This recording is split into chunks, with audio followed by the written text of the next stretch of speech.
Avec l'aide de Dieu, Bezrat Hashem. D'abord, aujourd'hui, c'était la Hula de Rabbeinu Tam. Rabbeinu Tam, c'était un très grand.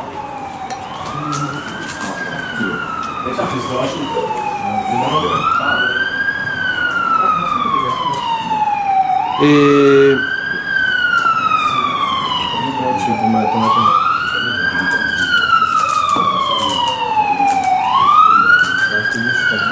il y a une histoire. Merci. Il y a une histoire qui est racontée sur Rabbeinu Tam qui prend la tête, tellement elle est forte cette histoire. Je suis obligé de vous la raconter, malgré que ce n'est pas notre cours, mais il faut que vous sachiez qu'on a eu des tzadikim comme ça. D'abord, vous savez, c'était qui Rabbeinu Tam? Rabbeinu Tam, c'était le petit-fils de Rashi. Quand Rashi, il avait 4 filles, je ne me rappelle pas. Et toutes ces filles, ils ont eu les Baalé à Tosfot. Les Tosfot. C'est quoi les Tosfot? C'est tous les explicateurs sur la Gemara. Tous des tzadikim, des bombes atomiques. Et une des Baalé Tosfot, un des Baalé Tosfot, c'était donc Rabbeinu Tam. Comment il s'appelait Rabbeinu Tam, vous savez? Ah non, c'est quoi son Rabbi Yaakov. Rabbi Yaakov. Rabbeinu Yaakov. Il est enterré en France. À Troyes. Sans la fête Samina, on ne comprend pas la Torah. Non. Il n'y a pas de Torah, il n'y a pas de explication Rachid, Hein? Ouais. Oui, mais il n'y en a pas, il n'y a personne qui me va. Ouais, c'est tous les Tosfot. Il y en a au moins 80. 80, il y en a. C'est tous des cousins, tous des géants qu'ils ont. Ils parlaient français tout cela. Ouais. Troyes, c'était à l'époque de À Troyes, c'est un endroit à y aller pour les gens qui vont en France. Rachid, il met des mots en français. Ouais, du latin, il parle en latin, Rachid. Tu disais parce que, comme je faisais une fois, c'est pour toi pour le coup. Vous envoyez ça que je veux dire. Alors d'accord, donc maintenant, il y a ça. Et Rabbeinu Tam, un jour on raconte, vous savez, la marloquette qui est très connue sur Rashi et Rabbeinu Tam, sur les téphilines. Oui. Comment placer les parachéotes dans les téphilines? Il y a un seder, il y a un ordre spécial, comment le faire. Et cette marloquette-là, c'est une marloquette qui est très ancienne, bien avant Rashi et Rabbeinu Tam. Pourquoi on les appelle Rashi et Rabbeinu Tam? Parce que Rashi a tranché comme ça et Rabbeinu Tam a tranché comme ça. Mais c'est pas que c'est Rashi qui a dit comme ça et c'est Rabbeinu Tam qui a dit comme ça. C'est bien avant ça. On raconte qu'à l'époque du roi Yecheskel, ils ont déterré sa tombe. Et quand ils ont déterré sa tombe du roi Yecheskel, ils ont vu plein de zougot de Rashi et Rabbeinu Tam. C'est-à-dire même à son époque, ils mettaient et Rashi et Rabbeinu Tam. Tellement c'est important, Rashi et Rabbeinu Tam. Comment le roi Yecheskel? Ouais, le roi Yecheskel depuis. Comment c'est possible le roi Yecheskel? Après, Rabbeinu Tam alors. Bien avant, c'est ce que je dis. C'est ce que j'explique. C'est que c'est une discussion qui est bien avant. Le Harizal il dit même Moshe Rabbeinu il mettait Rashi et Rabbeinu Tam. Alors pourquoi on appelle ça Rashi et Rabbeinu Tam? C'est parce que Rabbeinu Tam il a dit il faut mettre que celle de Rabbeinu Tam, pas Rashi. Et Rashi dit non, il faut mettre que celle-là. Alors depuis ils ont appelé Rashi Rabbeinu Tam. Parce que Rabbeinu Tam il dit il fallait mettre que celle-là et Rashi dit ah mais ils existaient déjà depuis bien avant. Il y a 4 ans. Est-ce que tu fais un PC? Alors maintenant, il y a une histoire.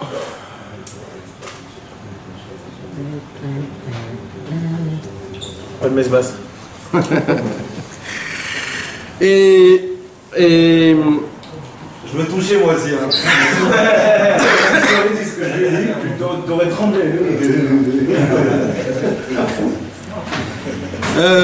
un jour, Rashi mettait ses téphilines et il avait pris Rabbeinu Tam sur ses genoux, il était tout petit, c'était un bébé. Donc et qu'est-ce qu'il a fait Rabbeinu Tam?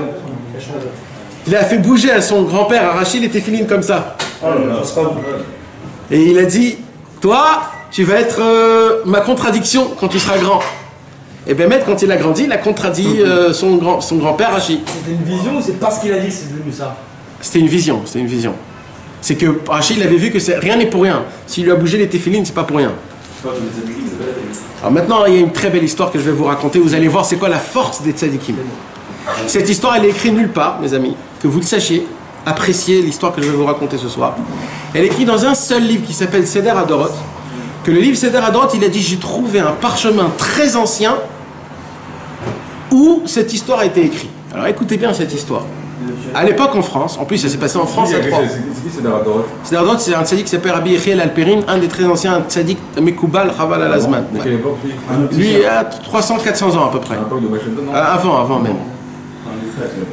Et ce tzaddik-là, il dit comme ça, un jour en France, il s'asseyait les plus grands des plus grands d'à l'époque. Vous savez qu'à l'époque, tous les grands ils étaient en France. Il n'y avait personne en Allemagne, au Maroc, il n'y avait pas. C'était pas ça à l'époque.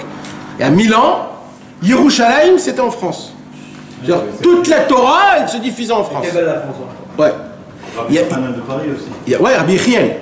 Rabbi Yechiel mi-Paris. De Paris. Et il y avait un petit peu au Maroc, etc. Mais l'essentiel, c'était à Paris, en France. Donc ils étaient assis tous comme ça à trois, dans une yeshiva, que jusqu'à aujourd'hui, cette yeshiva, elle est... Ouais, tu l'as vu? Il y a même la chaise de Rashi, là où il était assis. Et là-bas, ils étaient assis tous, et il y avait plein de grands tzadikim. Et le plus grand, il s'appelait Eliyahu Hanavi. C'était un tzadik qui s'appelait Rabbi Eliyahu. Il était tellement grand qu'on l'appelait Rabbi Eliyahu Hanavi. Et Rabbi Eliyahu Hanavi, qui était un Français, un des balais Tosfot, c'est lui qui disait la Torah. Et sur sa table, il y avait Rabbeinu Tam, le Rashbam, tous les plus grands, Rabbi Yechiel de Paris, tous les plus grands, ils étaient, le Riazaken, tous.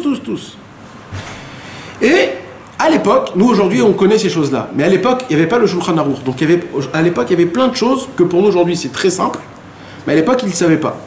Comme quoi par exemple, vous voyez le dalet des téphilines qu'on met? Il y avait une très grande marloquette. Est-ce que ça, il faut le faire tous les jours ou pas? D'après le nœud du dalet, est-ce que ça fait partie de la mitzvah des téphilines qu'il faut le faire tous les matins? Ou ça suffit juste qu'il soit déjà fait comme nœud? Pas la peine de le faire tous les matins. Et ça, c'était une très grande marloquette entre Eliyahu Hanavi, Rabbi Eliyahu, ça veut dire, et entre Rabbeinu Tam. Rabbeinu Tam, il disait, si je ne me trompe pas, qu'il faut le faire tous les matins. Et Rabbi Eliyahu Hanavi dit non, ça suffit de le faire une fois et c'est tout, c'est pas la peine. L'essentiel, c'est juste de le mettre. Pas obligé de le faire, le nœud. Alors Rabbeinu Tam, il dit mais non, j'ai des preuves, et il donne toutes ces preuves. Et Rabbi Eliyahu, il dit non, voilà, j'ai aussi mes preuves, et ils disent des preuves, et comme ça, le feu de la Torah, un il dit comme ça, l'autre dit comme ça, il dit comme ça, il dit comme ça. En plein milieu du débat, il arrête tout, et Rabbeinu Tam, et il dit je suis cholek sur toi. Je suis contre ce que tu es en train de dire. C'est faux, tu te trompes.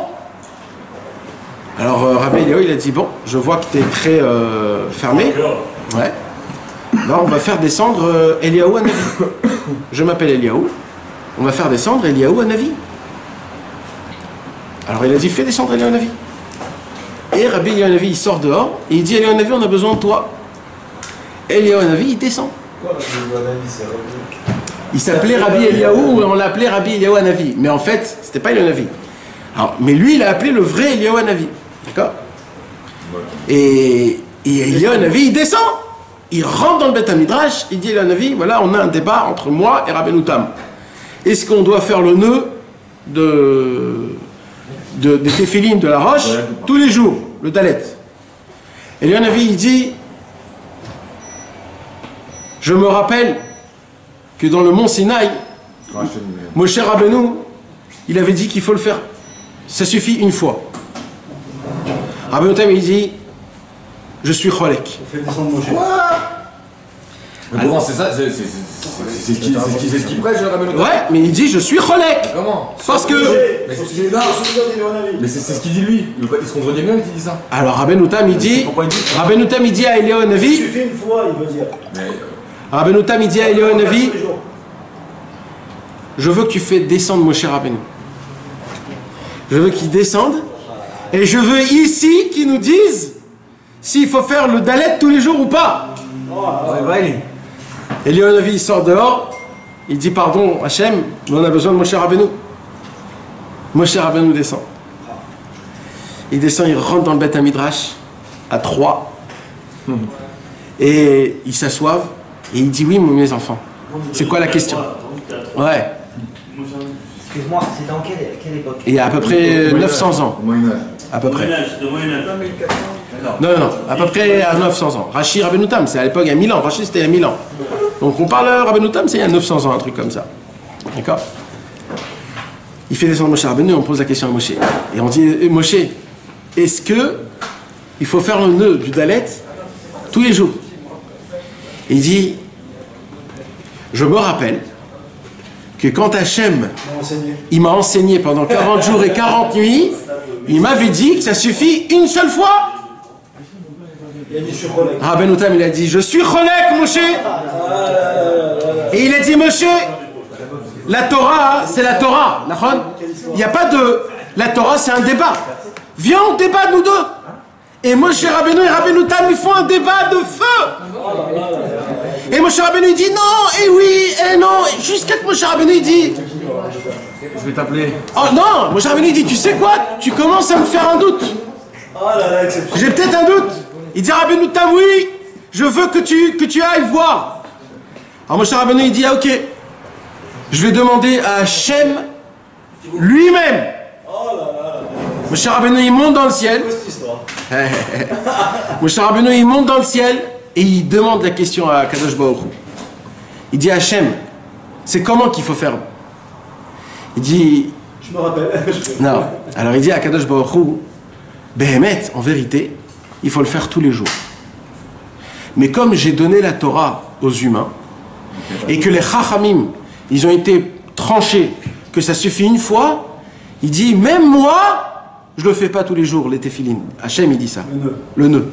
Je l'ai fait une fois parce que les tzadikim en bas, ils ont dit que ça suffit une fois. Une question, Moshe Rabbeinu et il a checké ça avec etc. C'est dur. Je sais pas. Mais Moshe Rabbeinu, quand il a reçu la Torah, il a reçu les ordres. Ouais. Il a reçu comment il faut faire. Écoute, c'est une histoire, je sais pas. Hein. Moi, je raconte ce qu'il y a écrit, je sais pas. Une fois ça suffit et Hachem, il dit d'accord, c'est vrai, une fois ça suffit. Ouais, comme tu dis toi, il dit. Pour Hachem, là, je tombé. Non. Et là, il descend. Parce qu'ils ont tranché comme ça en bas. Et Moshe Rabbeinu, il dit, avec tout l'honneur que je te dois, Rabbeinu Tam. Comme ça, il dit Moshe. À Kadosh Baruch Hu, il a dit que normalement, il faut le faire tous les jours, comme toi. Mais comme c'est nous, la Torah nous appartient à nous, et pas en haut, et tzadikim en bas, ils ont tranché qu'il faut le faire une fois. Donc, on le fait qu'une seule fois. Et Rabbeinu Tam, il a baissé sa tête, il a dit, je prends sur moi de le faire qu'une seule fois. Vous imaginez, c'était qui Rabbeinu Tam? C'était pas un petit comme ça. Après, les gens ils se posent la question, est-ce que je mets les téphilines de Rabbeinu Tam? On sait même pas ce que c'est. Comment ça se fait que Rashi, dans les Sfaradim. Non, les Sfaradim, même eux, ils mettent les deux. Même les Sfaradim, ils mettent les deux. Bien sûr. Aujourd'hui, tout le monde met, presque c'est les Sfaradim qui mettent. Que t'es en fausse, en fait. Hein? Exactement. En fait, il faut mettre les deux. Si on peut mettre les deux, mamage, c'est important. Non, des Ashkénazes. Paris. Déjà, Il n'y a pas d'Espagne. Non, ils viennent de France. Les Français sont des Ashkénazes. le top, c'est de mettre les deux en même temps. Celui qui. Il y a même trois, il y a même trois pères. 4. Il y a Rashi Rabbeinu Tam, Shimusha Rabba et Ravad. Ah, il y a 4 paires. 4 paires. Mais. Il y a une troisième aussi. Mais c'est pas Pachout de mettre. Pardon, Johan. Ouais, tu vois, une question à la fin sur ça. Ouais. Si tu veux les mettre en table, comment on Ouais. chez moi, c'est un petit peu. Comme dit, ouais. Hein? Si vous mettez un peu de table, c'est une solution pour Ouais. parce que là, la robe de neige, on m'a dit qu'après le moussage, c'est pas vrai que vous êtes un peu de table. Mais, alors, la question c'est que si t'as une paire des deux, si t'as qu'une paire des deux, et si t'as Rabbeinu Tam, est-ce que tu fais la bracha? Non. Mais si t'as qu'une paire, Même si t'as qu'une paire, tu fais jamais. ouais. Jamais tu fais la bracha même si t'as qu'une paire. Sur Rabbeinu Tam, non. Impossible. On dit que les tefilines de Rabbeinu Tam. T'es obligé de faire le schéma. Non mais, si maintenant t'as une Rashi, elle t'acquitte Rabbeinu Tam. Non. Tu fais pas de bracha. Elle t'acquitte pas, t'es dit. Comment t'acquittes pas? Elle t'acquitte pas. Pourquoi tu. Elle t'acquitte pas. Si t'as pas mis Rashi, les Rabbeinu Tam t'acquittent pas. Oui, si t'as une Rashi, elle t'acquitte. Oui. Mais si t'as que le Rabbeinu Tam. Tu peux pas. Mais comment tu peux pas faire Il la faut que bracha? tu trouves des Rashi. Oui, mais tu acquittes Rabbeinu Tam avec le schéma. Ouais. Mais tu peux pas faire la bracha. Comment? Tu peux pas les mettre dans pour faire la bracha? Si. Rabbeinu Tam, oui. T'as pas de Rashi, avant tu peux pas les mettre. Tu peux les mettre. faut les mettre sans bracha. Bon.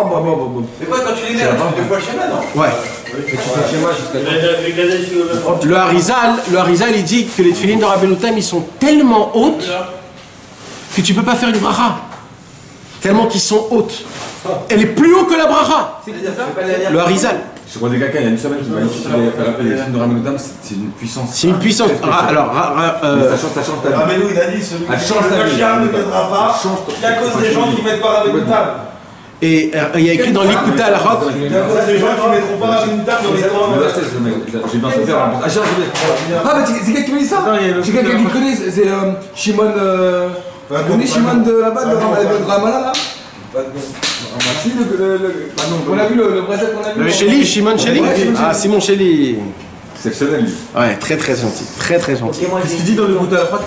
Ouais. Si jamais tu mets les deux tefs en même temps, Ouais. tu fais qu'une seule fila. Ouais.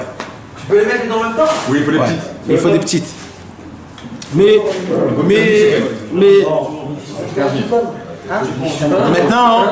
maintenant, ce qui se passe, c'est quoi?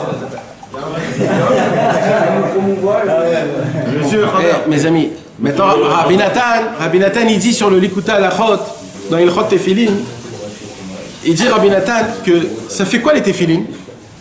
Pourquoi on met 2 Tefillin? On met un équivalent au cœur et un équivalent à la tête. Il dit Rabbi Nathan, tout le problème d'un homme, c'est la différence qu'il y a entre le cerveau et le cœur. C'est que dans le cerveau, on sait qu'est-ce qu'il faut faire et qu'est-ce qu'il ne faut pas faire. On sait. C'est le problème, c'est le cœur avec l'envie, malgré qu'il sait que c'est pas bien, on le fait quand même. Ou même si on sait que c'est bien qu'il faut le faire, on n'a pas envie de le faire. Pourquoi? C'est le cœur. Donc il dit Rabbi Nathan, le problème c'est quoi? C'est le fait qu'il n'y a pas de communication entre le cerveau et le cœur. C'est pour cela qu'il faut mettre tes téphilines, un équivalent au cœur, un équivalent au cerveau, pour faire une union attachée. Tu attaches, c'est-à-dire quoi? Tu attaches le cerveau et le cœur. Non, le cœur et le cerveau. Le cœur et le cerveau. D'abord on fait la main d'abord. D'abord on fait la main. D'abord on fait la main. Tu l'as eu dans la tête et tu l'as ramené vers le cœur. Exactement. C'est pour cela qu'il y a 2 fils qui descendent. Ces 2 fils qui descendent, ils descendent vers la nuque, parce que le cerveau le plus important c'est la nuque. Et là-bas ils descendent, et les 2 ils doivent descendre dans le cœur, envers le cœur, pour faire le lien entre le cerveau et le cœur.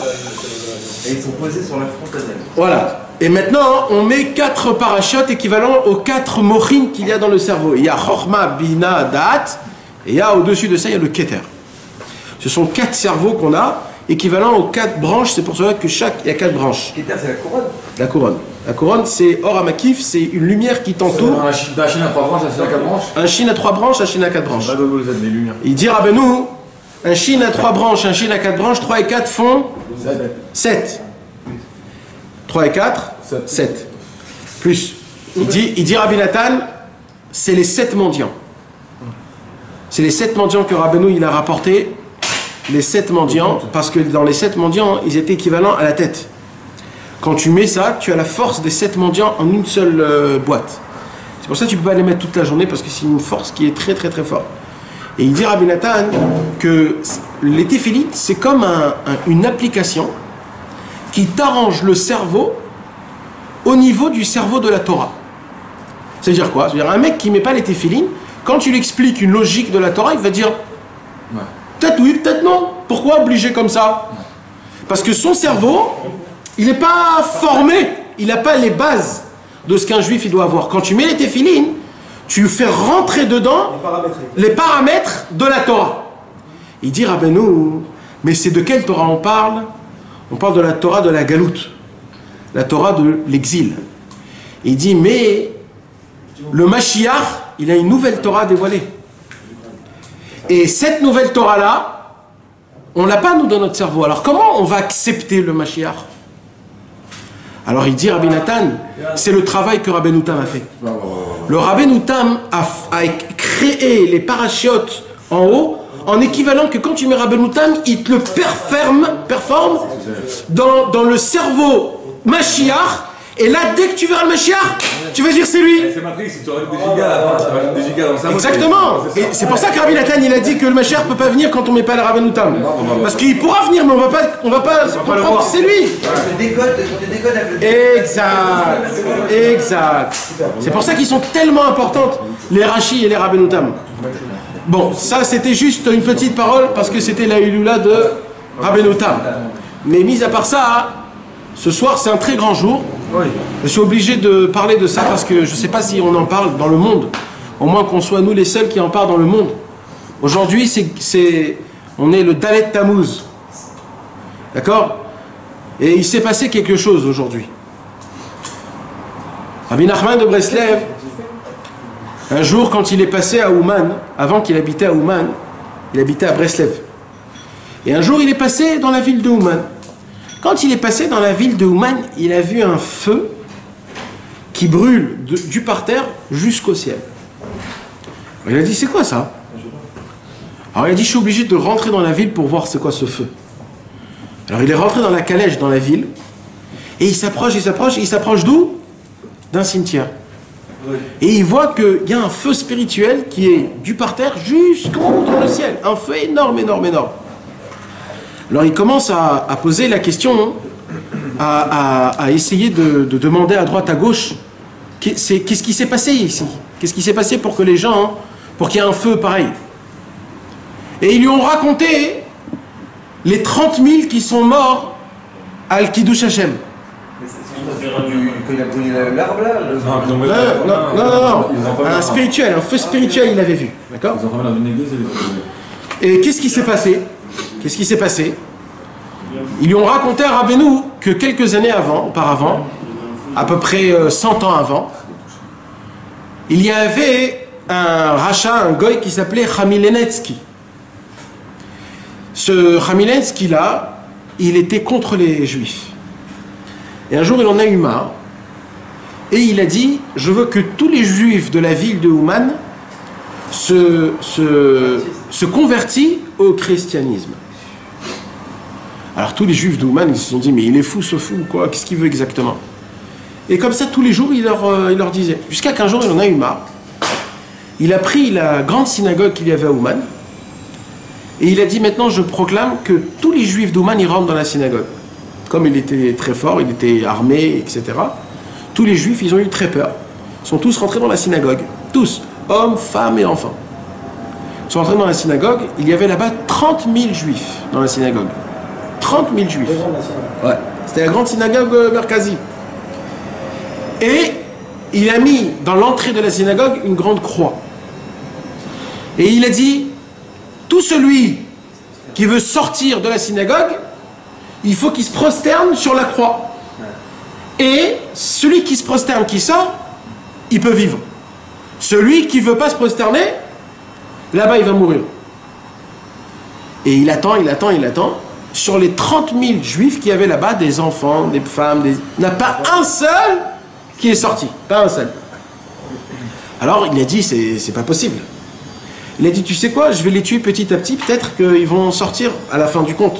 Je ne vais pas les tuer comme ça. Qu'est-ce qu'il a fait? Il a mis de la paille tout autour de la synagogue. Il a fermé la synagogue.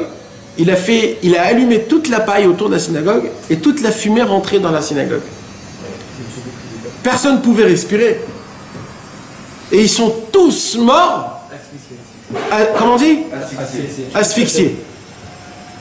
Donc il a tué les 30 000 juifs? Tous les 30 000 juifs, hommes, femmes, enfants, vieillards. C'est où que t'as dit, à Ouman? À Ouman. Après que ça s'est passé ça, il a dit, je ne suis pas rassasié.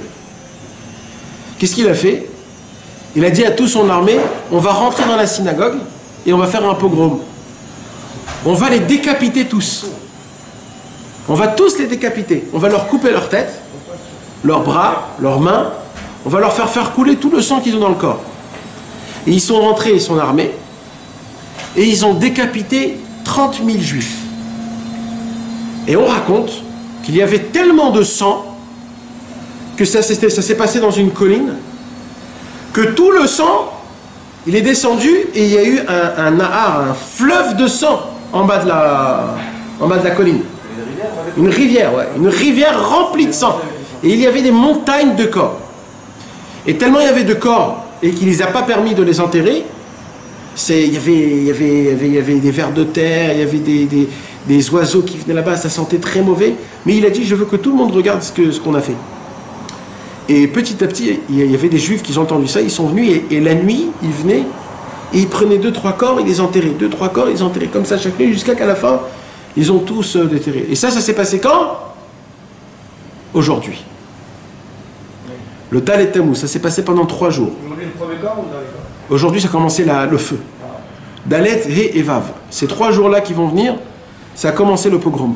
Et c'est ça le feu que Rabbi Nachman il a vu du parterre jusqu'au ciel, le Kiddush Hashem, que tous ces juifs ils sont morts au nom de Dieu sanctifié. Quand Rabbeinu il a vu ça, il a dit je veux être enterré à côté d'eux.